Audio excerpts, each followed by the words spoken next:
What is going on, everybody? Welcome to episode 6 of the Diego Colley Football Show. And wow, what a weekend of football we all just witnessed. We're going to get into the whole thing.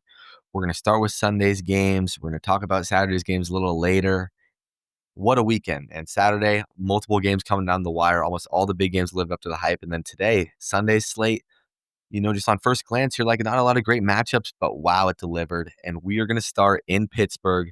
Seahawks 31, Steelers 17. The Seattle Seahawks get right back on track, get themselves to 1-1 on the season with a big road win in Pittsburgh. And I just got to say, my story of this game is the Seahawks defense is absolutely smothering. I'm going to call them elite out there. It felt like the Steelers could do nothing on offense. They had Aaron Rodgers in a bottle. He was 18 of 33, 203 yards, one passing touchdown, 2 interceptions, and that touchdown was gifted to them. That was right after they had that pick, the Sam Darnold pick on 4th and 1, where the Steelers run that ball all the way back to the Seahawks red zone, and then they end up punching it on 3rd down, but they were all over them. They had nothing for the Seahawks, and I think that started with the D-line. I said the D-line needed to be a big factor. They needed to get after Rodgers, and they had to pressure him because he wasn't as mobile as Brock Purdy, and I think that was apparent all day. Every time it felt like we got a rusher in there on him. There's a few times he escaped outside the pocket, but for the most part, I mean, they only ended up having 3 sacks, but if you watch that game, the Seahawks D-line was all over the place. I think this has to be, by far, Byron Murphy's best game he's played as a Seahawk. Early in his second year, obviously, but there was times where it's like, where's Byron Murphy out there? He was all over the place. Ended with 1.5 sacks, with a few big TFLs in the run game. How many tackles did Byron end up with? Where's it at? He had 5 total tackles, 2 solo, 1.5 sacks, 1 TFL. He was all over the place. 3 QB hits. He was the story of that defense, just watching it out there to me. And I think the secondary, this was the big DK Metcalf revenge game. He did end up catching that 1 touchdown, their 1 passing touchdown. But, I mean, if you look at 3 receptions, 20 yards on 6 targets with a long of 9, he was they had nothing. He had nothing all day, and I thought it was a little bit surprising. Rodgers didn't even give him a shot in the air. Like, I mean, he made that 1 contested catch when Kobe Bryant got switched on to him because of the motion on the goal line, but he didn't throw him 1 50-50 ball in the air. He didn't try to throw him 1 back shoulder contested ball. And I think that comes down to the Seahawks secondary. Man, you got to give a shout out to Josh Jobe. There is no reason Josh Jobe should not be playing almost every snap. There's no, honestly, when Devin Witherspoon comes back, I don't see any reason why he shouldn't be the opposite corner. I mean, obviously, that'd be a pretty small 2 DB rooms, but you're going to be playing with 3 DBs quite a lot. So Reek would still be out there. And I think you got to shout out Reek, man. A lot of adversity last week, obviously, and rightfully so, in my opinion, but he also had that early holding on 3rd down. I believe it was 3rd and 6. Stupid holding on, I think it was Calvin Austin on the right side. But he bounced back. And after that, I cannot say I remember a single play where I was like, man, Reek Woolen needs to be better. And if you're a DB, that's exactly what you want. I did not see, there wasn't a time where I thought he got beaten coverage. It'll be interesting to see how he grades out after that poor grade last week. But Josh Jobe, Reek Woolen, you got to give a shout out to Kobe Bryant and Julian Love as well. Even give a shout out to Ty Okada out there. The whole secondary, I feel like, was smothering. And if you take a look at Rodgers, his pass chart, I mean, he had nothing. He had 2 completions, but passed 15 yards down the field through 2 interceptions. One of them probably not his fault. That one in the end zone was a great play. Have to shout out Darion Kendrick. Drops that pick in the first half, I believe, bounces off his helmet, and he comes back right place at the right time, but he makes the catch diving in the end zone on a play that, I mean, I think that changes the game, honestly. That was a spot where the Seahawks had just scored. Pittsburgh went down right away. First play of the drive in the 3rd quarter. He throws it to Jaylen Warren, and I think the worst play from the Seahawks defense all day, and I think they'd tell you that. Jaylen Warren catches a little pass on the left side of the field, breaks, I don't know how many tackles it was. Way too many tackles. Shout out to Reek Woolen. Reek Woolen hawks him down, makes the tackle at the 5-yard line, and you make a big turnover in the red zone. And on a guy that does not make turnovers, he doesn't turn the ball over in the red zone. Aaron Rodgers is a guy that doesn't throw interceptions. notoriously. He takes care of the ball. He's really smart with it. And you force a big turnover on a game that was probably you're going to be down maybe 21-14, maybe if you're lucky 17-14. You get a pick, and that's when the tides turn. I mean, you punt, they punt it right back to you. And then you get the field goal, and you have to talk about the heads-up play. George Halani, he said it's because he knew he's a guy that returns kicks for the Seahawks. He knew the rules. He saw that ball bounce in the landing zone, whether Caleb Johnson touched it or not, goes and grabs the ball. Wow. And then I'd say the game was won from there. I did not have any confidence in the Steelers going down and getting anything. They get 3, and then the 7-play, 73-yard touchdown drive for the Seahawks with, I'd say, Sam Darnold's play of the game. I got to talk about Sam Darnold. I know I'm a little all over the place here. Sam Darnold played a great game, okay? I would say he had one bad throw. There was a few throws he was a little off target, but he started the game, I think it was 8 for 8. Goes down with that long touchdown drive on the opening drive. And then, yes, the first play of the next drive, it was a bad throw. It's a little play action pass, first down. He's forced it into Cooper Kupp. But after that, I think this dude was nails, to be honest. We got to talk about that play at the end of the game. It was a third down, and I'm not sure how long it was. Let me see if I can pull it up. He had third down and 9, and he gets pressured off his backside. He escapes. He doesn't look the prettiest doing it. He escapes. He flips it to A.J. Barner, and A.J. Barner converts a huge first down. A huge first down. And the next play, he throws a beautiful deep ball to JSN for 43 yards, which then they run the ball, and then Kenneth Walker runs in that 19-yard run. And another guy you got to shout at is Kenneth Walker, man. He was a guy who last week, his runs looked pretty rough in my opinion. I think it was clear that Charbonnet was the better running back last week, and I think myself included, a lot of people expected Zach Charbonnet to come out here and be the starter. I think I expected Kenneth to get a decent amount of carries, but I expected Charbonnet to carry a majority of the workload. And Kenneth Walker said, not today. Rightfully so. 13 carries, 105 yards, 1 touchdown. And these were explosive runs, man. We did not see a lot of these in week 1. These were explosive runs. And he looked great out there, man. And it almost got to a point where every time Charbonnet was out there, I was like, why is Kenneth Walker not in the game right now? I mean, he's only carried the ball 13 times. On that last touchdown ceiling drive, for example, I believe it was like 1st and 10. Charbonnet gets stuffed in the backfield. 2nd and 10, he gets stuffed again. And then they bring Walker in the game, toss him a little pitch from shotgun to the left side, and he houses it. And that calls game. I got to say, I was impressed with the offense today. There was a few decisions where I was like that 4th and 1, the 4th and 1 interception that Sam Darnold threw. I don't know why you don't run the ball there, especially when earlier in the game, they had a similar, I don't know if it was 3rd or 4th and 1, but they ran the A.J. Barner tush push and worked very effectively. I mean, he got the first down and then some, yard or 2 more. And I thought they tried to get a little cute, and I think also the line did not block that play very well. I mean, you can blame Sam Darnold, but he was blown up in the backfield, and he's trying to get rid of that ball to Arroyo. He had Elijah Arroyo open in the flat, and he tried to get rid of it, and it was tipped up in the air, and the D-line ended a great play, and they pick it off, unfortunately. But I think Clint Kubiak called a great game. I mean, if you guys saw my TikTok, I was hammering on the table for more play action, and we'll have to see the stats and talk about them on Thursday, but I thought they used play action great today, and if you see in the stat sheet, you know that. Elijah Arroyo, only 2 receptions, but 31 yards, and I believe one of them for sure was on a rollout, dumped it off to him, and he ran for like about 20 yards, I think. Then he had another nice catch over the middle, contested catch. You got to shout out Torrey Horton, man. That first touchdown, first drive of the game, play action pass. Torrey Horton beats Jalen Ramsey and catches the ball for a 21-yard touchdown. First catch for the rookie, first touchdown. It was great to see. And then A.J. Barner, I remember he had that touchdown catch in, I believe it was the first half. A.J. Barner's touchdown. Or no, it was our first drive of the second half after we forced the punt. We go another 9-play, 80-yard touchdown drive to finish it off by hitting A.J. Barner through the middle. And Cooper Kupp, dude. Cooper Kupp was a guy who last week, a lot of people were like, this is an ugly looking Cooper Kupp. Is he washed? Is he over the hill? Are we going to get anything out of this guy? And he looked reliable. He had a 3rd down catch. I believe he was sliding across the middle. The ball was a little behind him, makes a great catch. And he looked like the safety blanket that he was brought in to be for Sam Darnold. It'll be interesting to see the stats on that when his catches came or on what downs. But 7 receptions for 90 yards, if you're going to get that out of Cooper Kupp, I mean, look at that. Obviously, you got to talk about Jason. Jason's great, and Jason, I think, is going to be great. I don't think there's. He's one of those guys where he's so multi-dimensional. I mean, he's hitting you over the top today.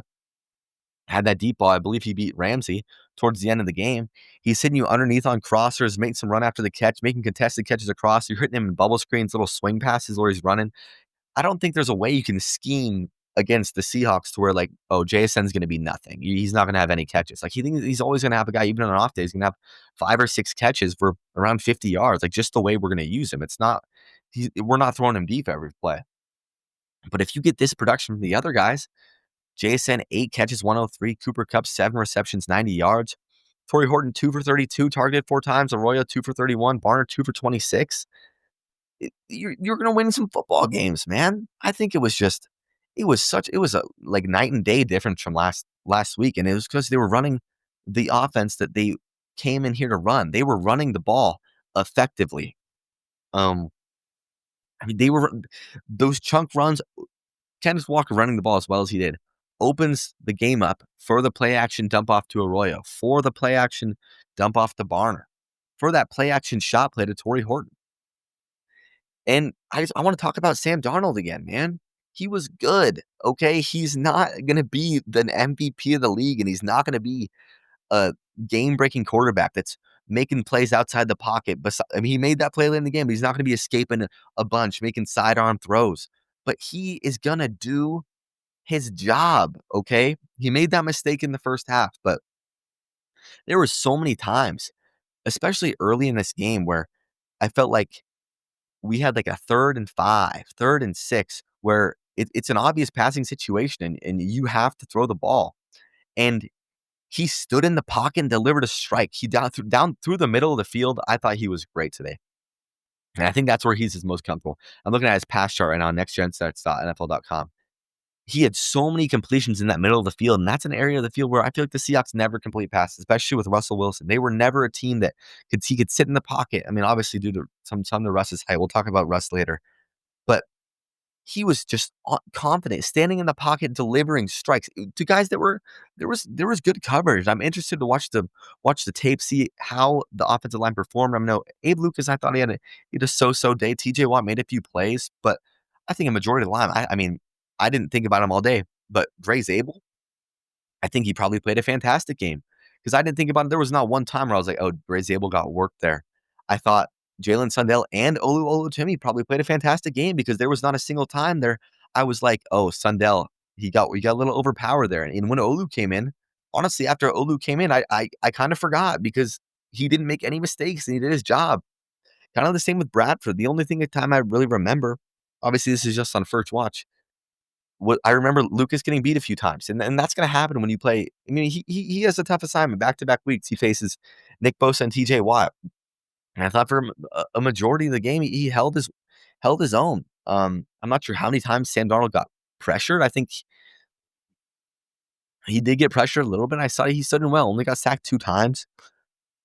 But yeah, I just thought it was such a breath of fresh air. I can't say that enough. Watching this offense, they struggled at times. They did, but especially in that second half, it just felt like they really figured it out. And that first few drives of the game too, that first touchdown drive, they throw the pick, and then they have that long field goal drive that ends in a missed field goal from Jason Myers. Can't happen from that distance, but it just felt more sustainable and just more clean and consistent. And they weren't blowing the doors off. This isn't a top 10 offense in the league, but it felt like with how elite this defense is, this is an offense that you can win some games. These guys can keep you in it if they avoid the turnovers. And they did that today. I mean, I think a lot's going to be talked about the special teams blunder from Caleb Johnson. But if you watch this game, you knew that the Seahawks should not have been losing this game at halftime. The fact that they were losing this game at halftime was pretty unbelievable, if we're being honest. I mean, they go down, score, they throw that pick, whatever, miss the field goal. So you should be up, because you're holding the 2 field goal drives. You should be up 10-6 at the least. You force the 3 and out. Okay. You punt on 4th and 1 at the 50-yard line at a time where I thought you could have went for it. And I'm pretty sure that was a play where there was a bad spot. It felt a little longer than 4th and 1. That's probably why we didn't. And then you're driving down the field. You're on the Pittsburgh 30, 4th and 1, and you get cute, try to run that play action, throw that pick. You gift them a touchdown. They weren't going to score there. Then you pump before half. So even if you get a field goal on that drive, you make the field goal earlier, you should be up at least 13-6. Maybe if you score a touchdown, 17-6. And I'm really, really proud of how they came out in that second half, because that was a pretty deflating first half, if we're being honest. You played so well, and you go down the half, down 7 points, and they're getting the ball. You force a nice punt. You go down 9 plays, 80-yard touchdown drive. You hit Cooper Kupp for 16 yards on a big 3rd and 4. Kenneth Walker gashing 9-yard run, 15-yard run. Then you force that interception. It was just the resilience from this team in the second half was a great sight to see. And they got New Orleans next week, followed by Thursday night at Arizona. New Orleans isn't going to be easy. We'll talk about it on Thursday, but I think just the word of the day for this Seahawks game was resilience. And as a Seahawks fan, you have to be much more encouraged with what you saw today. You have to be much more encouraged with what you saw from this team, what you saw from this offense. And I'm going to tell you what, with what you have in this defense, I don't see a lot of games that you're not going to be in. Your defense is going to keep you in all out of these games. And it's just up to your offense to hold on, score some touchdowns, take care of the ball. And you're going to be in a lot of football games and have a lot of opportunities to win football games. So that's it for the Seahawks. Back on track, 1-1. It was a great win. All right, on to the rest of the games from week 2. We'll start with the Thursday night game, Commanders at Packers. I honestly don't have a whole lot to say. The Packers are really good. They are really, really good. That defense, I don't know. We just seen the Packers defense shut down 2 teams that were NFC divisional teams last year. The Commanders, who beat the Lions, and the Lions, who were the number 1 seed in the NFC. And they have smothered them. In this game, Jaden Daniels looked like he didn't know what was going on out there. I mean, 24 of 42, 200 yards passing, 4 sacks. Micah Parsons played 47 snaps. You can't block this guy. And you're like, why did this guy get given away? He rated out as a 91 on PFF. Keyshawn Nixon rated out as a 90. The Commanders had no answer for anything the Packers were giving them on defense. They couldn't run the ball. Unfortunately, we got to talk about Austin Eckler. That really sucks. Really sucks for a guy like that. It just sucks. He's a great teammate. People love him. And I mean, with the state he was in, he obviously had lost some of his speed. He was a great receiving back. You have to wonder if that's the end for him, but hopefully not. Hopefully he can make a recovery. But that's an unfortunate. You never want to see that. But that means it's going to be Bill's backfield. But they could not run the ball on Thursday. Bill ran for 4 carries, 17 yards. Eckler, 8 carries, 17 yards. Jaden, 7 carries, 17 yards as well. All for 17. Didn't even realize that. Zach Ertz was 6 for 7 for 64 yards. But I feel like a lot of that, just off the top of my head, I mean, just came towards the end of the game when they're just throwing the ball, and the Packers had convincingly won this game. Terry went 5 for 48. Debo went 7 for 44. And it just felt like, I mean, you got to say the Commanders' offensive line had a pretty rough day, and especially that right side. Josh Connerly, the rookie out of Oregon, graded out worst on the offense, 37. Nick Allegretti, the right guard, the right tackle, right guard combination, 39. You're not going to win games playing like that. But yeah, this Packers defense is just it's smothering, dude. And when the secondary is playing well with Micah Parsons, like every big third down, it felt like Micah Parsons was in that backfield. And Jaden Daniels is usually a guy who can make things happen. He can scramble. He can make stuff happen when his first reads aren't there. And it felt like there was none of that. He looked like a guy who was playing in one of his first games and had to run up against a buzzsaw. He didn't look like the guy we saw last year. And obviously, it's his second game, whatever. Really great defense. But this Packers team's legit. And you got to talk about, unfortunately, Jaden Reed looks like broke his collarbone. I don't think it's a year-ender. I'm pretty sure it's not. But if you're a Packer fan, you got to be pretty happy with what you saw from most of the other receiving room. I mean, we got to talk about Tucker Kraft. Tucker Kraft looks like a young George Kittle out there. This guy is catching balls, running after the catch, 6 receptions, 124 yards. He looks fast when he has the ball in his hand. You got to shout out Dontavion Wicks. Romeo Dobbs stepping up a little bit. They're going to need more from Golden. If you're a Packers fan, you definitely want to see more from your rookie, Matthew Golden. But Jordan Love, controlled the game well, made the throws he needed to, underthrew Golden on that early fourth down. That was a big miss, but I mean, other than that, graded out well, 86. Tucker Kraft graded out really well at an 86 too. Luke Musgrave, their backup tight end, is better than a lot of other teams' first tight end, for being honest. Dontavion Wicks at a 79. And this wasn't even a game. I mean, Josh Jacobs still ran the ball for 23 carries, 84 yards. This was just a game that the Packers were in control the whole way. And if you're going to let the Packers get out to an early lead and be in control, run the ball, play defense, pass rush at you when you're in pass situations, you're going to be in trouble. Great win for the Packers. I mean, not the worst loss for the Commanders, but I mean, that's a good team. If you're losing to a good team in the NFC West by, I'd say, a pretty decisive margin. I mean, in the NFC Conference, I mean, that kind of shows you where you are, and then they gotta figure that out. On to the next game, I'm going to talk about the game of the day. Game of the day, as everyone expected, Cowboys Giants, 40-37, and wow, I mean, that's all you can really say. There was multiple times watching this game while you're just like, wow, like what is going on? How did that just happen? What is Russell Wilson doing? What did Russell Wilson throw for? Russell Wilson was 30 of 41 for 450 yards, 3 touchdowns, 1 interception, which arguably lost them a game, his worst throw of the day in overtime. But this was honestly, I'd say the last thing I expected. After watching week 1, going into week 2, I was like, all right, the Cowboys are going to roll over these guys. Russ was just check down Charlie in week 1 against the Commanders. Wasn't even giving neighbors the chances, like deep balls. He was not giving them the chances. Wan'Dale Robinson, I didn't see any of that last week.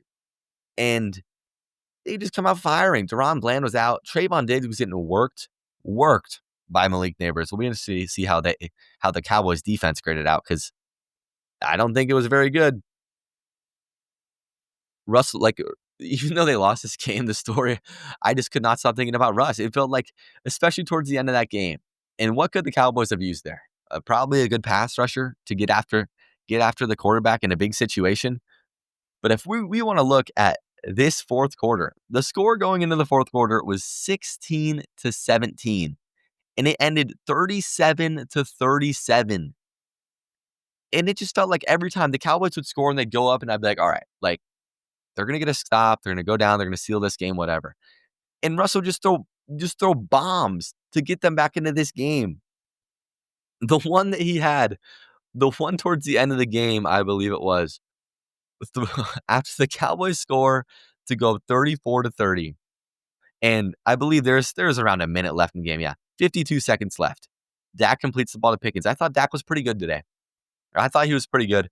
38-52, 361 yards, 2 touchdowns. Did what he needed to do. Javonte Williams was very impressive.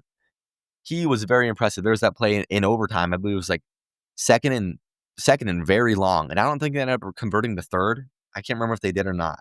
But they give it to him, and he breaks it off and almost gets them the first down. He was running hard. He was hitting the holes hard. He should get almost every. I feel like you might as well bring up Jadon Blue to be that backup running back. He gives you more speed than a guy like Miles Sanders, but that's not important right now. CeeDee Lamb was 9 receptions for 112 yards. Jake Ferguson 9 for 78. I wanted to see more from George Pickens, like in that third quarter, and from then on, I feel like that's when he probably turned it on. Had a few big catches, had that big touchdown. But that Russ moon ball, this was classic Russ, just chucking up moon balls to Malik Neighbors. And if you're a Giants fan and Russ at quarterback, you might as well, dude. If you're going to throw some picks, don't do them in the fashion you did in overtime, but give your young guy a chance. That one, he threw the 48-yarder to Neighbors, where Neighbors, the Cowboys DB is like hits him across the head. He can't even see the ball, right in the bucket. That was crazy. And then one of my most fun parts of the day was when they get Brandon Aubrey, they get to the 50-yard line, and it's like, all right, this is a 67-yard kick. And I'm like, all right, you get 10 more yards here. Get 10 more yards, you can kick it. They decide there's 9 seconds on the clock and they had 2 timeouts. They just decide to hand it to Javonte Williams and have him go down 2 yards down the field on the left hash. Like, all right, Aubrey, kick this 64-yarder. And we were all standing up watching that kick. And that thing was good the whole way. That thing was probably good from 70. That was fun. And then overtime, the offenses kind of just forget how to play in overtime. Looks like 39. Is that correct? 39 points scored in the fourth quarter, and they don't score the first 4 drives. It seems like neither of them can get anything going, and it's like, dude, are the Cowboys really gonna start 0-2 to this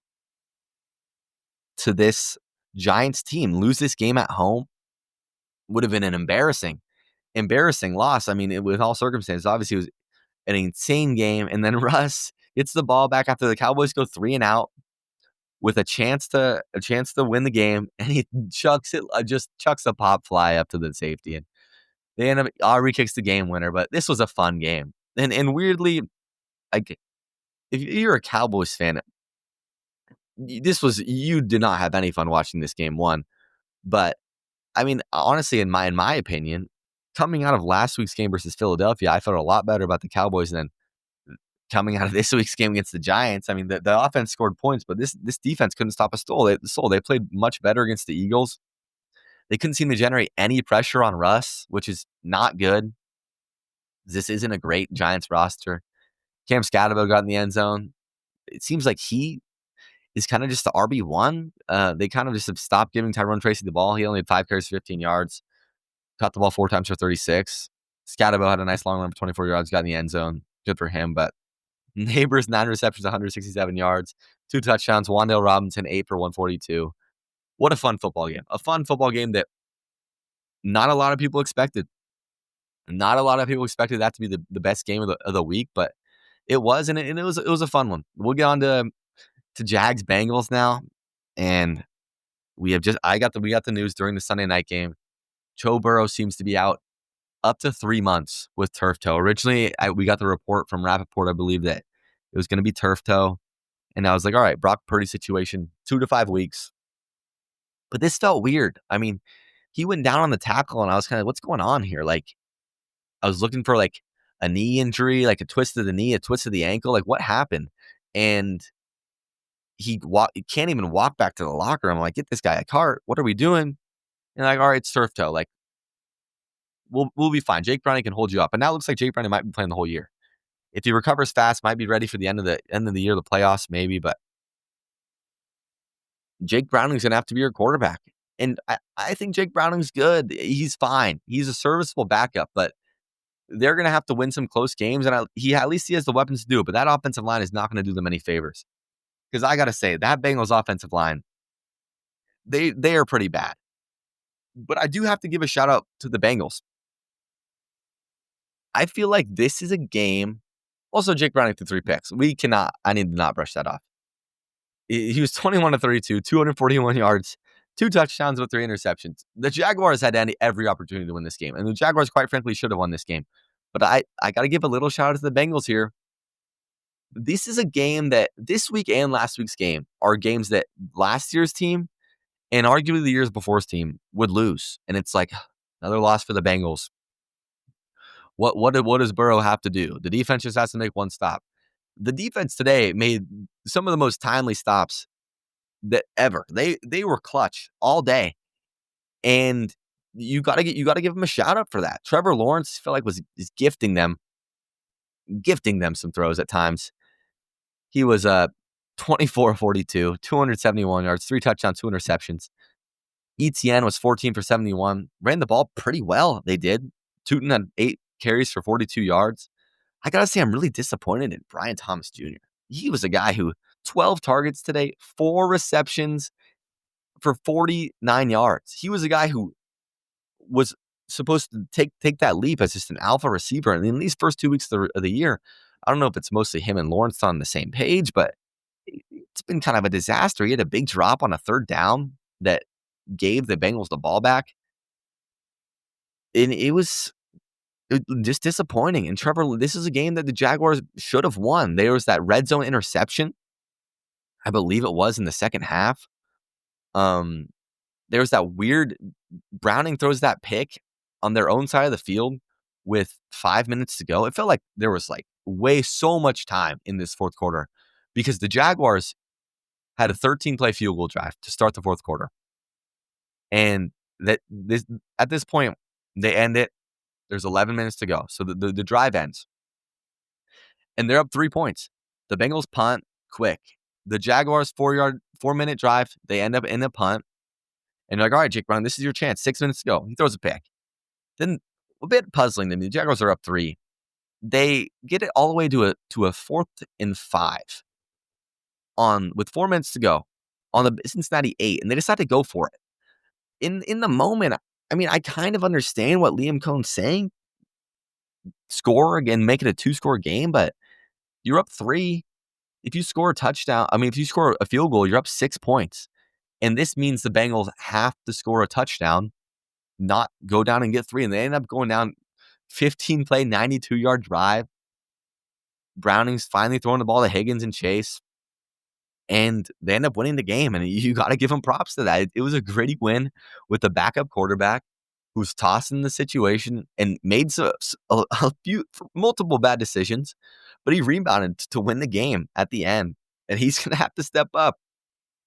This is a Bengals team no matter what. I mean, they are paying their 2 receivers a lot of money. They're expecting to win games no matter what. If Burrow, you got to hope Burrow's able to come back at the end of the season. If he makes a little bit of a quicker recovery, hopefully it's not quite 3 months. Maybe there's an alternative option. But you got the Vikings next week, who looks very beatable tonight. We'll get to that game later. The Broncos, who haven't looked fantastic. Lions, Packers, Steelers. There's winnable games there. And I think Jake Browning is a guy who he's done it before 2 years ago when Burrow was hurt. He was solid. He went 4-3 as a starter, I believe I saw today. And he can win you games. He's got the weapons. I think he just needs to throw his guys the ball. I think he's got to be a gunslinger. If you're going to throw some picks, Jake, do it. But do it like you did today. Throw for 270 and 2 touchdowns while you do it. And win your team the game. Be clutch when you need to. Next, we're going to go Bears-Lions. This is the Lions team that we all have come to know from the last few years. This was dominant. This was a classic Dan Campbell team game where they're just beating up on a team that is not as good as them, quite frankly, and they know that. And they didn't play with their food. They didn't let the Bears stay in it. The Bears had some early momentum, I thought. They looked solid. Caleb didn't have his worst game. I mean, on the stat sheet, it wasn't great, but I thought there were some flashes. He finally hit Rome. Rome got really involved in the offense today, which is what you want to see. Make him grow to be a wide receiver 1 on that team. 7 receptions, 128 yards, 2 touchdowns. But this was the Lions. I was talking about it in the game preview. They need to be able to run the ball. They need to be able to run the ball effectively and let Jared Goff throw off the run. And that's what they did. Jahmyr Gibbs was 12 carries, 94 yards. David Montgomery, 11 carries, 57 yards. And Jared Goff was efficient. You weren't dropping him back, making him chuck the ball around the yard. He was 23 completions, 28 attempts, 334 yards, and 5 touchdowns. Not sacked once. I'm curious how much he got pressured. Don't have the stats on that here, but this was. I feel like I've seen this Lions game up to 5 times in the last 2 years. Every time they played a bad team, it was just like everyone's going to score a touchdown. Amon-Ra, dominant, 3 touchdowns, 9 receptions, 115 yards. Jameson Williams, this is a classic Jameson Williams stat line. 2 receptions, 108 yards, 1 for 64. So the other one was for around 40 on 4 targets. They were feeding Amon-Ra, man. And yeah, I think it comes back to the run game. And I think you got to give them props for figuring it out in the week. They know that week 1 was not up to their standard. Green Bay caught him at a really good time. You do have to say Green Bay did catch him at a good time. It will be interesting to see how they match up down the road. But I don't know how much I have to say besides this was a dominant Lions win. And you got to be very happy. They got the Ravens next week on Monday Night Football, I believe. That should be a fun one. And on the Bears side, this is not how you wanted the Ben Johnson era to start. Obviously, the disappointing loss last week. And Caleb, I thought he had some flashes today, but you're expecting more. You wanted to be able to compete with these NFC North teams. I think you know that you weren't as good as the Lions and the Packers this year. But this is the same result that's happened the last 2 years when you face this Lions team. You've gotten dominated, and it hasn't looked close. The defense got dominated. Jalen Johnson played today. It doesn't look like Kyler Gordon played, but it's still no excuse. No excuse at all. And they're just not at that level yet. At this point, I mean, I had higher expectations of the Bears than I think most people. I thought they could be a 7 or 8 win team in the bit of a mix for the wild card. I didn't think they'd make the playoffs, but I thought they could definitely be in the mix. And they've just looked nothing like that at all. I haven't seen any promise to show me that. They look more like a 5-6 win team at this point, and that's just not good enough. That's not what they wanted at all. Next, we're gonna go Rams Titans. I'm gonna keep it pretty brief here, to be honest. I didn't watch a whole lot of this game during this early slate. We were watching the Seahawks, and we had a red zone on one TV, bounced around other games on the others, but this wasn't really a game that was like, oh, something I noticed. I was like, the Titans are keeping it a lot closer. I saw Cam Ward made some good throws today. Throw to Calvin Ridley 3 times, 57 yards. Elke Menor, 4 receptions, 56 yards. Chiga Conquo got in there, 4 receptions, 35 yards. Tyler Lockett tacking along, 2 receptions, not for 9. But I was a little shocked. I was like, I feel like this was a game that I thought the Rams would dominate, and they did end up pulling away. But you could take a little bit from this if you're Cam Ward. I mean, you hung around. You're getting destroyed out there. Getting sacked 5 times, pressured a lot more. 5 times for 32 yards. That's not fun. But I mean, if you're a Titans fan, you're not expecting to win this game. It's not a game that you're like, yeah, we're gonna win this. Devontae Adams him and Puka that's one of the best 1-2 punches in the league. Devontae Adams is showing that in a sustainable offense. He wasn't washed last year. Stafford is giving him the ball. 6 receptions, 106 yards, 1 touchdown. Puka was 8 for 91. Behind that, Higbee tacked him with 4 catches. And yeah, honestly, I don't have a whole lot to say about this game. Rams win a game that they should have won. Was impressed with the Titans from what I saw early in the game. I saw Cam Ward made some good throws. It'll be interesting to watch the Cam Ward tape, see how much he was pressured and how much he could. Yeah, I think he managed it about as well as he could, to be honest. Next, we'll go Patriots Dolphins. Again, this was more of a fun game than I thought it was gonna be. I thought this would be a closer game. I mean, the spread was pretty even. I did pick the Patriots to pull it off, but much better week on the picks for me this week. But Tua had, if you look at his stats, you're like, oh, this is a much better game. Tua looked better, but man, he still has his moments. If you were watching this game, or even if you weren't, you saw the clip. I believe there was around 2 minutes to go, a little bit more than that. They're kind of moving down the field. They're down 3 points. And he throws one of the worst picks I have seen, maybe all year. He steps up in the pocket. You like, oh, he's going to make something happen, throws it right to the linebacker. And it was like, what are we doing, dude? Like, I mean, at least if you're a Dolphins fan, this was more of a fun loss. And he still threw for 315, 26 completion, 32 yards. But you can't do stuff like that. They have no ability to run the football. 11 carries for 30 yards for Devin Achane. Malik Washington, 3 carries for 23. Ollie Gordon, 1 carry for 8 yards. At least you finally got your guys the ball. I'll give you that. Tyreek Hill, 6 receptions, 109 yards. Devin Achane, 8 receptions, 92 yards. Waddle, 5 for 68. I mean, this is an offense that, like, they have the weapons, so if they're on, they should be able to hang with you out there. And they did. And if you're getting that output, you got to win the game. Tua has that costly turnover. On the Patriots side, Drake May, impressive, very efficient. I thought he was very, very efficient. 19 to 23, 230 yards, 2 touchdowns. Ran the ball a little bit, I thought. The whole team, I was a little disappointed again. No Travion Henderson. I want to see the Rook handling the rock. He had a great preseason, so I was a little disappointed with that. But he caught the ball twice too. I mean, he's only getting 5 touches. That's a little disappointing. Ramondre, though, 11 for 54. Their leading receiver was Ramondre Stevenson as well. 5 receptions, 88 yards. I think that's funny. Stephon Diggs has been pretty quiet. 4 receptions for 32 on 5 targets. Austin Hooper, 3 for 38. Hunter Henry, 1 for 9. Kayshon Boutte, great touchdown catch. 1 reception, 16 yards. It's a great win for the Patriots. I think this is they showed they can score with a team like the Dolphins. A little disappointing in the defense, but I mean those are some elite weapons. Those are some fast dudes over there on that other side of the field, and it's a good win for the good first win for the Mike Vrabel era in New England. And for the Dolphins, at this rate, let's take a look at the schedule. I don't know how long Mike McDaniel's going to survive. He said he's not worried about his job in the post game presser, but what's he supposed to say? They got the Bills next week on Thursday night. That might be ugly.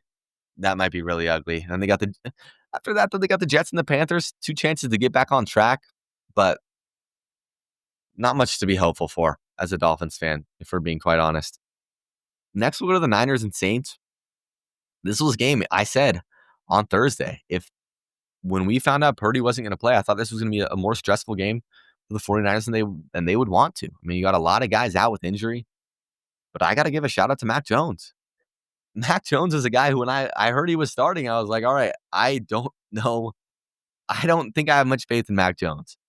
And he delivered. He has tied his first career high in passing touchdowns in one game, 26 for 39, 280 yards, 3 touchdowns. These guys are running. It's just Christian McCaffrey. He carried the ball 13 times for 55 yards, caught the ball 6 times for 52 yards. You got a shot at Jawan Jennings, 5 receptions for 89. Ricky Pearsall, 4 for 56. But McCaffrey stays healthy. As long as he stays healthy, no matter who's the quarterback, they're going to have a chance in every game. And I think this just proves how you got to give a shout out to Kyle Shanahan. This is the Kyle Shanahan system. His system is when the weapons are there, no matter who the quarterback is, he's going to give you a chance to win that game. And that showed today. Mac Jones was a pretty bad starter, and he came in and started this game, and he showed that he can steer the ship. All you got to do is steer the ship, Mac. You got the Cardinals at home next week, then the Jaguars at home. That's 2 games before a big divisional matchup on the road at LA. And that two testers. The Cardinals are a team that swept the Niners last year. Jaguars are a good offense. Spencer Rattler. I keep watching these Spencer Rattler games, and I'm like, man, like this guy, he shows it sometimes. He flashes it, and I'm like, dude, I see it in him. I don't think I see it in him to be like a consistent starter, but he's a guy that I always see the talent there. He went 25 of 34 today, 207 yards, 3 touchdowns. Alvin Kamara still doing Alvin Kamara things. 21 carries, 99 yards. Chris Olave checking in, 6 receptions, 54. Rashid Shaheed, 4 for 52, touchdown. Jawan Johnson breaking out as one of the best receiving tight ends in the league so far this season. 5 receptions, 50 yards, 1 touchdown. Brandon Cook still doing it. Back in the Saints uniform, just looks natural. But it's a good win for 49ers because that's a game that if they lost, I would have been like, yeah, like I thought it was a losable game. And they pulled it out and won a game that without their starting quarterback, without a lot of guys who were injured, they pulled out the win. So you got to give them props to that. Next game, we'll go Bills-Jets. This is one of those ones, not a whole lot to say about this one. This was a dominant Bills win. This was the Jets team that we kind of expected to start the season. The Justin Fields stat line. If you haven't heard this, sit down. 3 of 11, 27 yards passing. Ran the ball 5 times for 49 yards. And he played into the fourth quarter. I believe he went out early fourth quarter I believe he got evaluated for a concussion. But this was ugly. Ugly for the Jets offense. Shows that last week in Pittsburgh might have been a little fluky. This was just a Bills dominate game. Not through the pass, but they ran the ball with ease. Josh Allen only threw the ball 25 times, 14 completions, 148 yards. James Cook, though, that's the story of this game if you're a Bills fan. 21 carries, 132 yards, 2 touchdowns. Josh Allen runs for 6 for 59. And this is just the dominant Bills win. I saw Allen, his face was bleeding earlier, came back in the game. He's fine. Not a whole lot else to say about this one, to be honest. Bills win the game they're supposed to win. Jets show that week 1 was maybe a fluke. You got to hope Fields is okay. Hopefully he can start because you'd rather see him play than Tyrod Taylor. Jets got the Bucs next week than the Dolphins. On the Bills' end, you got the Dolphins and the Saints and the Patriots. Bit of a favorable stretch for them. No reason they shouldn't win the next 3 games being there at 5-0. Next game, kind of on a similar beat, to be honest. We'll go Browns at Ravens. This was a Ravens dominant win, and this is a Browns team that, again, not a whole lot of expectations for, but it's just like what are we watching right now? If you're a Browns fan, it's hard to be happy. You can be Quinshon Judkins, though. I'll give a little shout out to the 2 rookies on offense. Quinshon Judkins, Harold Fannin Jr. Quinshon in his first NFL game, 10 carries, 61 yards. That's sufficient. Long of 31, so a little bit skewed there, but see if you got something there. That's a bright spot. Harold Fannin, 5 receptions, 48 yards on 5 targets. Flacco's hitting him. Flacco's 25 of 45, 199 yards, 1 touchdown, 1 interception. His touchdown Should have been interception. I don't know how the physics worked on that. The guy who's diving for the pick bounces through his hands right into Cedric Tillman's hands, I believe. That was funny. And then Lamar just 19 of 29, 225 yards, 4 touchdowns.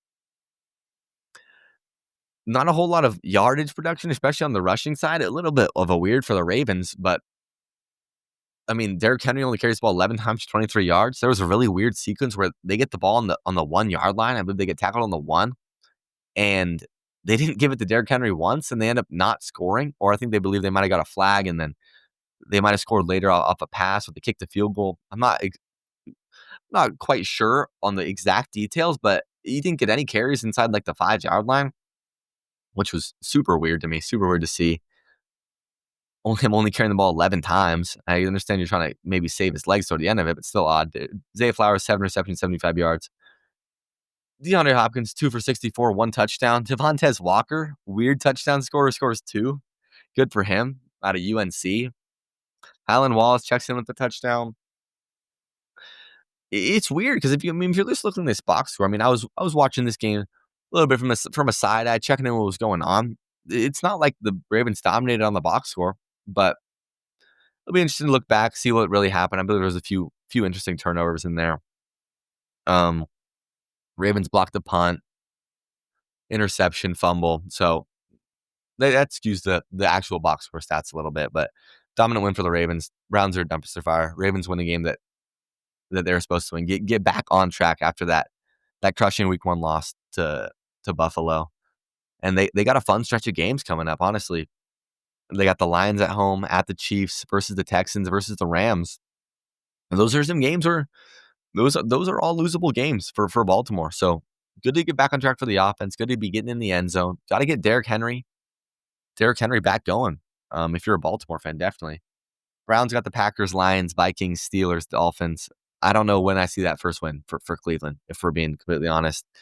And I'm just wondering, when are you going to go to Gabriel? I think you got to go to Gabriel and Shador at some point. If you're a Browns fan, you don't get anything. And if you're in the Browns organization, you don't get anything out of starting old Joe Flacco the whole year. Like, yes, I think he was the right call to start week 1. You don't want to trot out a rookie out there to embarrass themselves. But at what point do you be like, all right, Joe, I appreciate you, but we're gonna go to the rookie to see what we have in house on a team that's probably gonna be contending for the number 1 pick.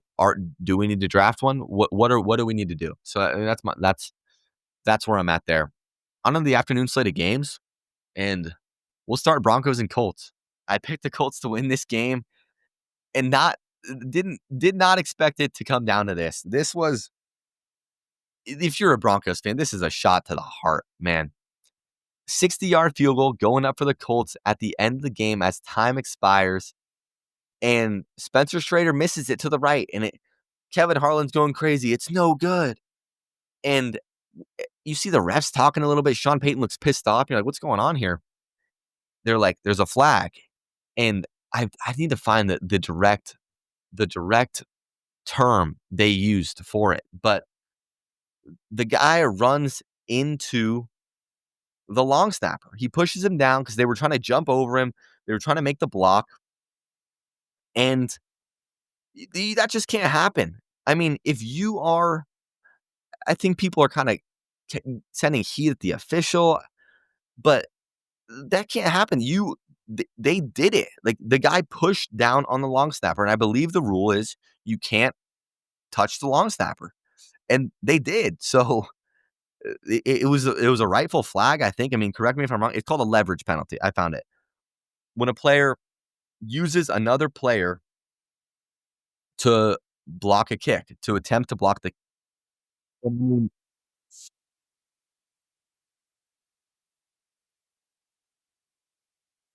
his hand on his back, jumps up.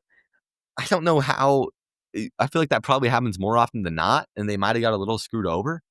But I mean, by the definition of the rule, it's a valid penalty, and I think we'll enough of that. I mean, I'm not exactly all in on the kicking rules, but I think you got to talk about Daniel Jones, man. Daniel Jones, 23 of 34, 316, 1 touchdown.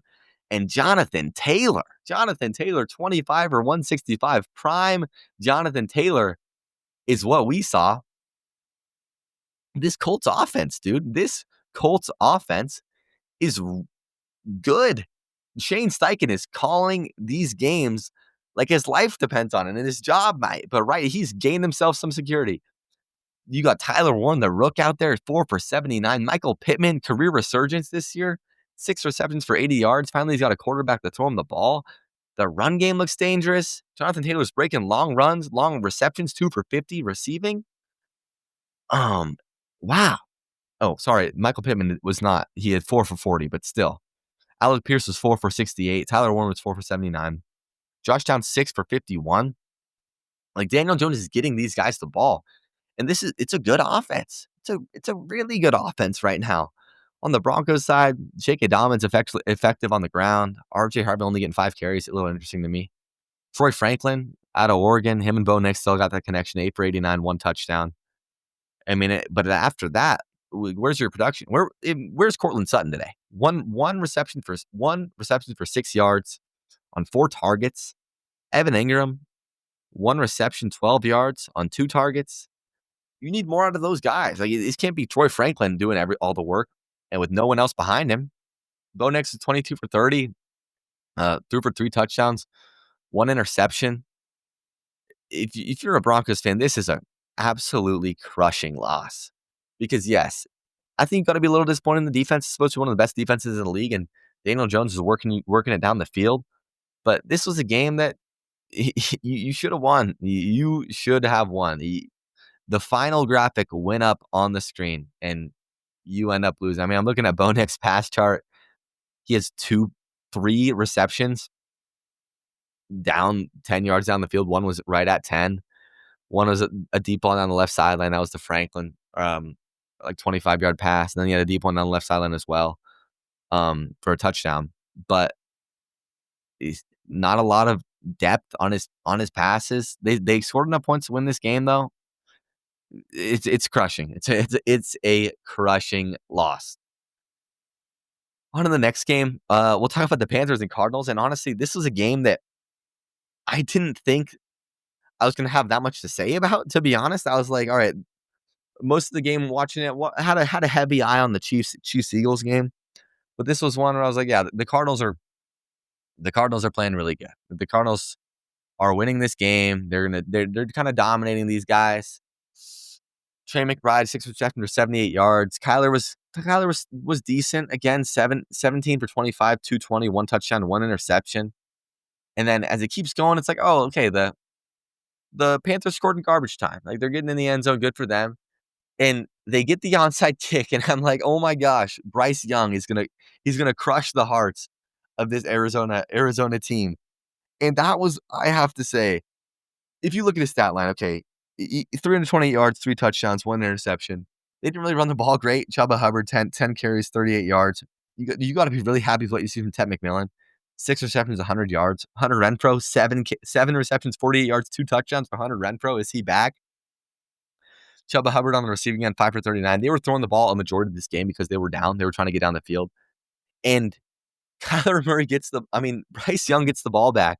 And it's like, is this Bryce Young? Is this for his legacy? And that was one of the worst end-of-game sequences I have ever seen. And it was like the refs were trying to give them every opportunity to go out and win this game. And they didn't complete a single pass. A single pass was not completed. I believe he was over 6, and the team had 3 net positive yards that did not come from penalties. 3 yards on a 3-yard rush by Chuba Hubbard. And it felt like he was dropping back, and it was like, oh, is Bryce going to find someone open? And he would just let the pocket sink in, make a throw to a contested receiver, and it was like, I wanted to pull my hair out. I was like, oh my gosh. This was like a moment, and he didn't look very good for a majority of the game. Like, I want to go back and look at the stats from, I don't have it up from right now, but we'll talk about it on Thursday. From before, like, they were in just this pass mode, and I want to watch their drives at the beginning of the game when they're scripted. They're trying to get the run game involved. What was happening? Is it on Bryce? Is it on the run game? But from my eye test, it's like, dude, Bryce Young, like, He's very short, and that's not his fault, but it just seems like there's a lot of times he's in the pocket and he can't make these throws, especially on the end of the drive. Like, he's making a throw and he's almost hitting the back of his right tackle. It was just really uninspiring, man. It was really uninspiring. And if you're a Panthers fan, you had a chance to steal a win and you had a chance to have a moment, a fun moment. Like, yes, like Bryson game-winning drive. And you honestly would have rather had the Cardinals just get that onside kick and run out the ball and not have had to see that, because that was an absolute atrocity. It was an atrocity. On the Cardinals end, like, you can't. Onside kicks are a little fluky, but that shouldn't be happening, man. You can't kind of roll over after you get one drive. You score in the first drive out of the third quarter, and I mean, to be fair, you only get two more drives. Panthers went on a nice long 7-minute touchdown drive, and then Kyler throws an interception in the red zone, which was dumb. You can't do that. That's letting teams back in the game. Then the Panthers score, and you go on a 3-and-out, and then score onside kick. But another win for the Cardinals. Another win where it feels like definitely an inferior team that they almost let back into the game and has a chance. It's 2 weeks in a row. Rattler had a chance inside the red zone. Bryce Young has a chance to go down and win it with 2 minutes. They both don't pull it out. The Cardinals go to 0-2. 2-0 somehow. We got the Niners next week, and then the Seahawks. Those will be two good games to test where they are as a team. Panthers got the Falcons this week, which the Falcons offense we will talk about. Not the most inspiring performance in the Falcons offense, but a win's a win. It's a big divisional game. They got to win that game after they would lose in week 1 with the Bucs. But good win for the Cardinals, I guess. Win's a win. 2-0 for the Panthers. Just a rough watch for a Panthers fan. Last 2 games of the Sunday. Start with Eagles Chiefs, and this Chiefs team does not look like the Chiefs team that we have grown to get used to at all. They are making little mistakes in spots that they usually wouldn't. They're driving down 3 in the red zone. They get a big 4th down, and Travis Kelce ball goes right off his hands. Almost wasn't ready for it. Gets picked off. Eagles go down to score. That pretty much clinches the game. So then the Chiefs punt. Eagles punt it right back. Chiefs score a touchdown, but they're out of timeouts, and the Eagles run the ball out with the tush push. And without Xavier Worthy, offense is a really, really hard watch. I believe this is 2 weeks in a row that Patrick Mahomes has been the leading rusher on the team. That can't happen. Isaiah Pacheco, 10 carries for 22 yards. Kareem Hunt, 8 carries, 31 yards. Patrick Mahomes, 7 for 66. He is running the ball this year more than I can even remember. Because he realizes that they're not going to move the ball down the field if he's not. And again, he almost wills them to a victory, but he wasn't great either. I mean, he hits Tyquan Thornton on a long touchdown. If you're watching the game, about 3 plays before that, no one's within 20 yards of me. So airmails him by 15 yards. Just weird to see. Hollywood Brown, 5 for 30. Kelce was 4 for 61. The production was there, but you can't drop that ball, dude. You catch that touchdown, you're up 4. Eagles can go down and score, but you have a chance to go down and win the game. Like, that literally is a play that, like, the Chiefs always make in the clutch, or a play that the Chiefs always make on defense, and they didn't. Jalen Hurts, 15-22, 101 yards. That's bad, but they win a game again. They just find ways to win games. A.J. Brown, 5 for 27. I mean, you get involved a little bit, but that's not much. Devontae Smith, 4 for 53. Long of 28. That was the one Jalen Hurts throw I remember. I was like, it was a good throw. I believe it was 3rd down. Throws it deep, a little underthrown, but Devontae makes a great play on the ball with McDuffie on him. And I got to get a little rant out of the way. I was in favor of the tush push. But when you allow the Eagles to blatantly false start on every play that they did it in that second half, I watched it happen. They showed the review. When you allow the 2 guards to leave early, no one's ever going to stop it, and it's stupid. If that is not called as a false start in the coming weeks on the Eagles, that is an absolute travesty. There is actually something wrong. In general, I wasn't in favor of banning it, but they literally, and the guards' helmets are almost always on or over the ball. You're not allowed to do that. And they allow them to leave early on the movement. Like, the ball isn't even snapped yet, and the guards are firing off, moving the defensive tackle back because they haven't moved it. The boot ball hasn't moved. And You can't stop that. It's stupid. It is really, really stupid. And there's been like before I was like, fine, like I think it should stay. Like I don't think it should take out a football play, but it's not football like. It is not a football play. And if that continues to stand, that is an absolute travesty. That should not happen anymore. Run a tush push the right way, respectfully. Run it. That's fine. But you should not get to blatantly cheat and fire off early every time and not get called for it. It happened on their touchdown, their tush push touchdown. It happened on a few of their 4th and 1s, 3rd and 1s. And it's cheating. It's stupid. It is stupid. And they know they can get away with it because it hasn't been called. So they continue. I wouldn't be surprised if they tell them, yeah, you go a little early. They're not going to call it because can the rest even see the ball at that point? With so much going on right there. I don't know. I think it's dumb though. I think it's dumb. But this Eagles defense continues to be really good. Jahad Campbell got in there with some pressures today. Only around 2 sacks, but I feel like there's way more pressures on the screen. I'll have to check out the next gen stats this week on that one. Interested to watch the Chiefs offense. They need Xavier Worthy back, man. It's hard to watch him out there with no one to stretch the field. It's like Mahomes, he drops back, he's looking for it, but no one's going to be there. You can't rely on Tyquan Thornton to stretch the field reliably. You can't rely on old Hollywood Brown to do that reliably. It's hard right now. It is hard, and it's not going to get easier for the Chiefs. I mean, they got the Giants next week on Sunday Night Football for some reason. And they got the Ravens at home. Then they got the Jaguars. Then they got the Lions. Those Ravens and Lions games are 2 games they could easily lose and be in at 2-4. I think they do figure it out. I think this still is a playoff team. I'm not going to doubt the Chiefs until it's over. Like, I've just learned that like you can't do that yet. I mean, the secondary was better today. Obviously, Jalen Hurts barely threw for any passing yards. But I mean, that's just it's a tough loss, and it's a loss on little mistakes that the Chiefs don't usually make. They should have scored right there, and if they score right there, I think they'll win the game. It's just disappointing. Just quite honestly disappointing. On to the Sunday night game. This was a game I was really, really excited for, and it was a snoozer. It was an absolute snooze fest. 2 pretty disappointing. I love Michael Penix, but you got to say it was a kind of a disappointing performance from him. I don't think it's not all on him. The much worse performance tonight came from J.J. McCarthy. 158 yards passing, 0 touchdowns, 2 interceptions, 2 pretty bad interceptions. One on the sideline, whatever. A good play by the DB, but the deep ball down the field at the end of the game was bad. 11 from 21 is bad. That is really, really bad. And on the Falcons' offensive end, they were kind of dominating the game. And their red zone play calling. I mean, if you're on Penix's side, 13 to 21, 135 yards, sacked 3 times.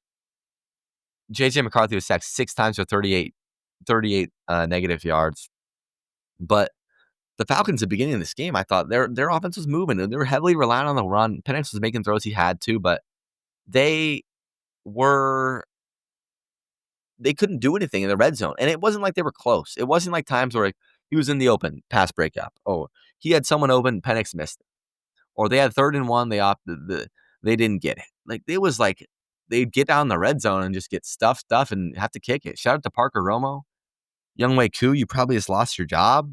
I mean, your backup kicker comes in and makes, was it 5 kicks? It was 5 or 6 kicks. It was 5 kicks.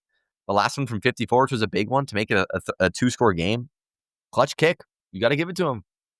You got to give him a shout out. And the Falcons, I don't know how much I believe in the Falcons coaching on the offensive side. We'll get to the defensive side in a little bit. There was, or especially early in this game, I don't know if Penix couldn't hear the snap count, but throughout the game, this problem persisted where they would break the huddle at around like 8 seconds, and then everyone's sprinting up to the ball, and they have some pre-snap motion they have to get into super quick, and they're snapping it at 1 second, sometimes as it hits 0. I don't know if it's Penix's fault or if it's offense coordinator Zach Robinson, but like it wasn't. It was bad. I don't know what was going on. It was weird to see from an NFL franchise, and also I want to see them give him some easier. They have like a big reluctance to run a play action pass. It feels like every time he drops back, it's a straight drop back, and he has to go through the progression to make a read, which he's great at doing. But when you run the ball as good as you did today, I mean, Bijan Robinson, 22 carries, 143 yards. Tyler Algier, 16 carries, 76 yards. Like that's dominant. You run the ball with these. Do a play action, dump it off to Pitts, dump it off to London. He's a great runner. Drake London, that fumble, dumb fumble, can't happen. That's a time when they're trying to go down and score. Penix, I thought that was probably his best throw of the day. He's rolling to the right. You finally got him on the move. You make him roll to his right. He flips his hips, throws it to London's back shoulder because there's a defender in front of him. London starts running. It was a great punch, but you can't fumble that ball there, man. Justin Jefferson was frustrated on the sideline at the end of the game. 3 receptions, 81 yards. Naylor was 3 for 31. And he's a little bit of a bright spot there. Hawkins only 1 for 12. Like, they didn't run the ball good. They had nothing. And I think you got to give a big shout out to Jeff Ulbrich, the Falcons defensive coordinator. They were pressuring J.J. McCarthy at an insane rate. An insane rate. I believe I need to pull up the stat right now. I believe I saw a stat. It was maybe 60% of the time. It felt like every time they dropped back, there was someone in his face. Yeah, Mina Kimes tweeted, per Next Gen Stats. This was during the game. At 7:36, she tweeted this. The Falcons defense currently has a 60% pressure rate. That'd be the highest mark they've recorded in 10 years that Next Gen Stats has been tracking games. In any games. It was wild. Jalen Walker was all over the place. Pierce was all over the place. They're 2 first-round picks. That's why you invest in pass rushing. AJ Terrell left the game, and instantly, that's when Jefferson had that long ball over the middle. But it was James Pierce Jr. had half a sack. He had 6 sacks in total. Brendan Dorless had 1.5. Zach Harrison 1.5. And I thought it was just a masterclass. That Vikings O-line, they had no idea what they were doing. I don't know if that's on McCarthy because I don't know if he's making that decision for the pressure up front, for the protection, but they were all over him, and there was never a point like watching that game where I was like, oh, I think a tide's about to switch here. They had that one drive, they went down and got 3, where they started pushing the ball down the field. McCarthy did, and after that, they genuinely had nothing. They had nothing else. They got 3 before the half to make it 6, and you get shut out in the second half. Like, Kevin O'Connell can't be happy, especially after maybe seemed like J.J. McCarthy turned the corner in that second half of the Week 1 Monday Night Football game. I don't know. This was more the J.J. McCarthy I kind of was expecting to see in the NFL. I was never a big J.J. McCarthy. Like, I didn't think he really had all the tools, so I was shocked last week when he came out and played like that. But yeah, it was weird to see, man. It was, or not weird. It was impressive. It was weird to see him play that bad after they played so well to end that Bears game. It feels like they're pushing the ball. They may have turned the corner, running the ball. They had nothing. They had nothing in the run, nothing in the pass. Good win for the Falcons after a tough Week 1 loss. The game was kind of in their hands all day, and it could have won by a lot more. So if you're a Falcons fan, you can be a little annoyed with the offense. I was a little annoyed with some of the procedural things with the offense. And those guys just love running outside zone. It feels like that's their only run play. But, I mean, it was successful. Bijan Robinson is so good. He is so good. But, yeah.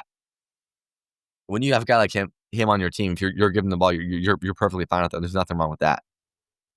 We'll talk about the Monday night games real quick. 2 fun games, honestly. 2 very fun games. Texans at Buccaneers. No, Buccaneers at Texans.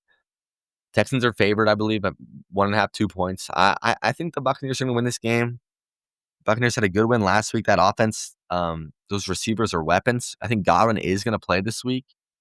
And if that O-line can protect Baker against that pass rush, I think there's no reason they cannot score the Texans. And on the Bucs side, on the Texans offensive side, you got to protect C.J. Stroud. C.J. Stroud has been destroyed. Like, the tape watching last week was bad. Like, the Rams D line was all over him, and it's not going to get easier. This is a good Bucs defense that can get pressure on the quarterback. And if they're having the procedural issues that they were last week in Houston, and they were having last year, I don't see them being able to move the ball. Like, if you can't block for your quarterback to do anything, I don't think you can move the ball. It's not going to be easy for you to do that against any team. So my pick's the Bucks. We'll talk about that game on Thursday after it wraps up, and then you got the Chargers at the Raiders. Can Geno and Pete build on a fun, good week 1 win over the Pats? Or, I mean, Pete versus Jim Harbaugh. It'll be fun. The two rivals. Are they going to chop it up before the game? Can Herbert build on a good week 1? Are they going to get the run game more involved a little bit? Are they going to get Hampton more involved a little bit? All things I'm looking to see. I think I'm going to take the Raiders. I think I'm going to take 2 underdogs tomorrow. And we'll get our overall win-loss total on Thursday's show. So we're going to talk about the 5 college football games that we highlighted in Thursday's preview episode, and then we're going to get out of here. So we'll get on college football. Want to touch on those 5 big college football games that we talked about before the weekend, because I thought there was some really interesting stuff, and I think you got to start in Clemson. I'm putting my hand up. I was wrong. I think a lot of people were wrong about Clemson, man. This might be a bad team, and there's no reason they should be a bad team with that talent. Dabo has a quarterback who's been there preseason. A lot of people picked him, win the Heisman. Played in big games. The talent's there, and they just lay an egg. Like, in this first half, they believe they were down 6. They should have been down way more than 6 points. Like, they did not play good at all. Klubnik was 15 for 26, 1 touchdown, 1 interception. A pick in the red zone, I believe it was. They ran the ball finally a little bit. There was a drive towards the end of the game when I believe it was the game tire.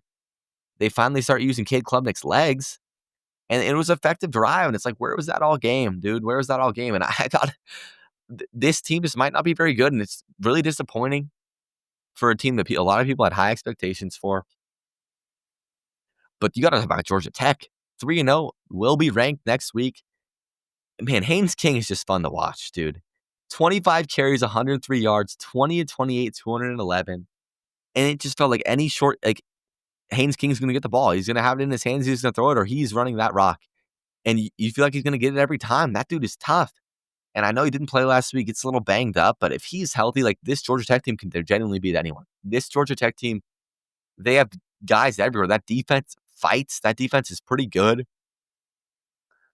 It was a really impressive win. And I mean, if you look at the rest of their schedule, Temple, Wake Forest, Virginia Tech, Duke, Syracuse, NC State, Boston College, Pitt, and then you host Georgia. There is a real possibility that Georgia Tech is 11-0 going into the Georgia game. And man, that would be fun. We'll move on to Georgia, Tennessee. If you're a Tennessee fan, this is absolutely crushing. This is absolutely crushing, dude. You had a chance to beat Georgia, and I believe the stat was you hadn't beat them since like 2014, and you botched it. You quite frankly botched it. Joey Aguilar was a stud at the beginning of the game. They go up 21-0. After that, he goes on a bit of a cold streak. They don't score before halftime until the last play before the fourth quarter, when Chris Brazzell has one of the best catches I saw all weekend. Moss is the dude. Chris Brazzell had a Jalen Hyatt-esque Alabama game. He was 6 for 177 and 3 touchdowns. Aguilar 3 for 371, 4 touchdowns. And I got to start with Gunnar Stockton, dude. I'm not a huge Gunnar Stockton fan. I don't really like when I watch him. I don't really see it a lot. But you got to give him props. That end of the game, Tennessee gets a field goal to go up 8. And I got to talk about this drive right here. This was the drive when I was like, I think they're playing a little too passive. So Georgia went up 2 to start the fourth quarter. Tennessee goes down, scores very quickly, 4 plays. They're up 5. Georgia fumbles. Gunnar Stockton sack fumble. Tennessee gets the ball on their 34-yard line. Georgia's 34. They get a false start, so it's 1st and 15. And they kind of concede the drive. 3-yard rush, 4-yard rush, 2-yard rush. And it's like, you're up 5 points with 6 minutes to go in the game. And if you score a touchdown, you win the football game. You beat Georgia. And the passing offense had been electric all day. And you take it out of Aguilar's hands. Like, that I tweeted it, I believe. I said, I don't like how conservative they played that. He made the kick. It was a long kick too, 48-yarder, and they go up 8. Yes, you're up 8. You're up a touchdown, a 2-point conversion, but you were a home underdog. The crowd is on your side. Get Aguilar had, and this is when he was hot. They had just scored 2 touchdown drives in a row, and you didn't even let him throw the ball. And I in the moment, I didn't like it, and in retrospect, I might have lost in the game because Gunnar Stockton goes down, 9-play, 75-yard drive. It was 4th and 6, and he completes a 28-yard pass, beautiful over-the-shoulder fade ball to London Humphreys, and to tie the game. They get the 2-point conversion, and Tennessee goes down, 14-play drive. Joey Aguilar's making great passes, completes a 12-yard pass on 3rd and 8. They're running the ball well, and the end of the game situation was botched again. You get it down to the 20-yard line. The clock's ticking. You're at the 25. You hand the ball up. They call a timeout. 40-yard run, you call a timeout. And they get on the ball again, and I think they're trying to put the ball in the spot that Gilbert wants it. And the left guard, and it's a weird situation. There was a timeout, and they don't know what they're going to do. Aguilar ends up coming back on the field. Gilbert was on the field, I believe, going through his motions. They keep showing him on the sideline kicking. He looks scared to death. They have the false start, go back 43-yarder, and he pushes it right. And when that happened, I mean, that's just one of those things. It's like that you're probably going to lose that game. They don't get anything going in overtime. Incomplete, 1-yard running completion. They make a 42-yard kick, and first play of overtime, Nate Frazier runs to the 4-yard line, and that was it. And if you're in Tennessee, that one hurts, dude. That one hurts. If you win that game, you're in a great spot to go and get a playoff spot. Pretty favorable SEC schedule.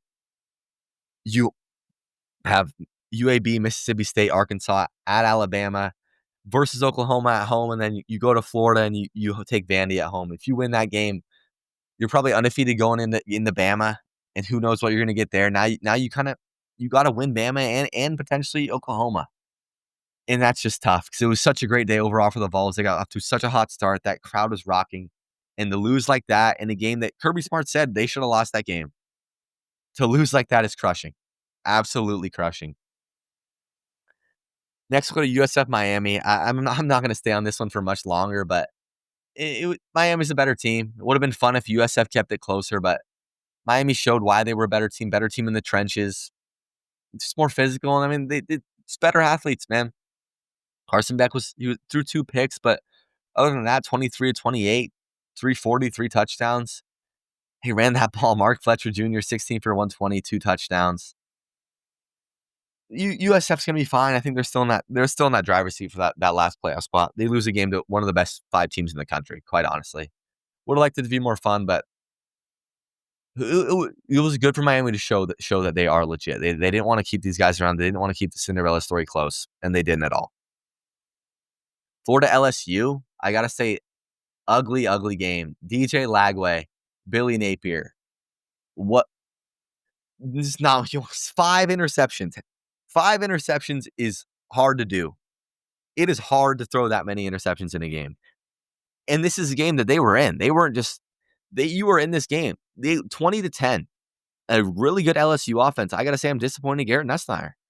Garrett Nussmeier threw an interception in that game, putting the ball in harm's way in a spot he really didn't need to. It was a disappointing day for the Tiger offense. 15-27, 220, 1 touchdown, 1 pick. DJ Lagway, 33 of 49, 287, 1 touchdown, 5 interceptions. They didn't run the ball very well. Florida didn't. Jordan Ball, 10 for 46. Lagway was 9 for 19. Cade Durham, 15 for 93. It was just an ugly offensive game. And there's not a lot more to say than that. LSU gets out of there with a win, but in an ugly way, man. And Lagway, if you're a Florida fan, you want Napier out. You want your sophomore quarterback to look good and give you some promise. And I didn't see any promise in this game, honestly, from DJ Lagway. And that's really not what you want to see at all. LSU's got Ole Miss in 2 weeks, followed by South Carolina and Vandy. And let's talk about Vandy. Dominance. Absolutely dominance. Ranked number 20. You got to give a shout out to Diego Pavia and company, man. Because, wow. absolutely wow. Lenore Sellers, obviously, you got to talk about it, goes out with an injury, but that's no excuse for this Gamecock defense. This Gamecock defense, who has all the studs in the world on the defense, they weren't there at all. Dylan Stewart wasn't really there. 0 sacks. Lenoris goes out, which sucks, but in the backup quarterback, I mean, what are you gonna do? It's a really, really tough spot to be thrown in. I'm trying to find when Lenoris went out of the game. I believe it was in the last drive of the first quarter. He goes out and they're down 7 points. They end up missing the field goal to end the drive, but the offense was uninspiring. But that defense, man, was pretty bad. And you got to give a shout out to Vandy, dude. Diego Pavia just wins games. It's never the prettiest. He threw a bad red zone interception, but he keeps his guys in it, dude. And his schedule is a gauntlet towards the end of the year, but they're fun. And you got to be a little excited for them at Alabama in a few weeks. He wants to beat Bama again, and Bama's coming for redemption after that embarrassing loss last year. So you got to give a shout out to Vanderbilt. Last game, A&M versus Notre Dame. What a thriller.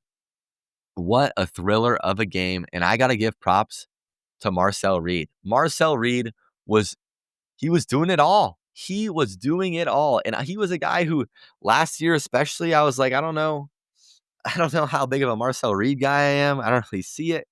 And he wasn't very efficient. 17 to 37. He threw for 360 yards, 2 touchdowns, threw a pick. He ran 7 times for 37 yards. Mario Craver, 7 receptions, 207 yards. What a game for him. Casey Conception, what a name. 4 receptions, 82 yards. That's just gritty. That ended that game. It was absolutely gritty to have the balls to bring your team all the way down the field, 13 plays, 74 yards in 2.5 minutes, and complete that touchdown pass on 4th down and goal. What was an amazing catch in the end zone. And just wow. It was a great end to the night. This was a great end to a great college football Saturday. CJ Carr played well, not well enough. One interception, two for 32, 293 yards, 1 touchdown. Jeremiah, they ran the ball very well too. 23 carries, 94 yards, 12 carries, 68 yards for Jerry and Price, the backup, number 24. He's pretty freaking good too. And this was another game, kind of like how I was talking about the other one earlier with the Cowboys game. This was a game where I thought ND was going to win this game by a score or two. And they kept scoring to go up. And I was like, all right, they're going to get a stop now. Score.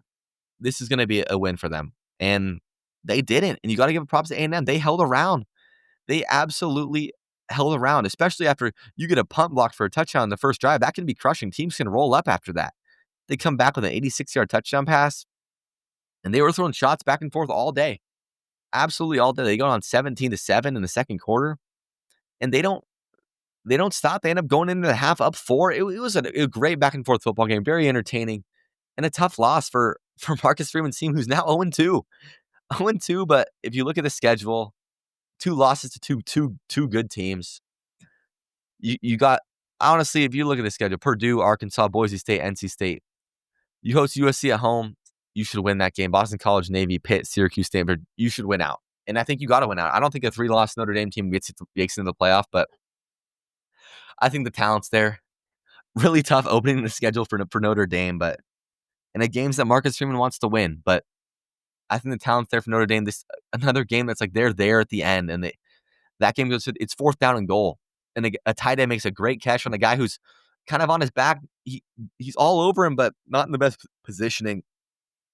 Unfortunate loss at home, crushing loss at home. But if the talent there's how I think the talent there is going to be, I think they're going to be fine.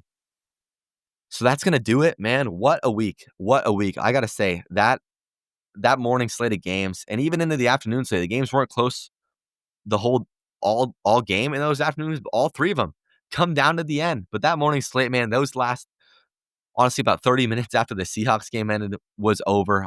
Once we got that second touchdown to seal it, breath of fresh air, I could relax a little bit, watch the rest of the other games, and wow, that was just fun, man. What a fun weekend of watching football. And this is what we're up to have to expect for the rest of the season. You got to be happy with that. Give me a follow on Twitter at Collie Diego. Give me a follow on Instagram and TikTok at Diego Colley FB Show. Gonna have some TikToks coming out this week. Give the show a download. That's how I see people are watching. Give it a download. Give it a share. And if you made it this far, thank you so much for watching. I hope you enjoyed, and I'll see you guys Thursday.